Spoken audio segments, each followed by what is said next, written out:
Пайғамбарымыз саллаллаху алейхи айтқандай, сендердің біреулерің таңертең тұрған кезде дейді, аля кулли сулама садақа.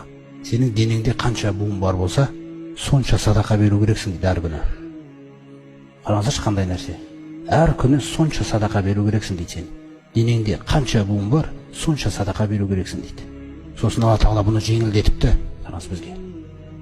Сен субханалла деген кезіңде бір садақаны жазып жібереді дейді Алла Тағала. Сен альхамдулилля деген кезде бір садақаны жазып жібереді дейді. Сен бір бауырыңды көлігіне мінгізіп жіберген кезде бір садақаны жазып жібереді. Сен оған немесе бір жүгін әпергенде бір садақаны жазып жібереді. Әрбір буынға біреуге барып жақсылықты үйретіп жатсаңыз, садақа жазып жібереді. Біреуді жамандықтан қолынан алып қалсаңыз, садақа жазып жібереді. Бір бауырыңа күле салсаң болды екен, садақа жазып жібереді. Қараңыз. Ал енді осының бәрін істеуге тіпті жеңілдеткен екен. Дұға уақытында 2 рәкағат намаз оқи салсаң, түгел буынның садақасын бердің дейді.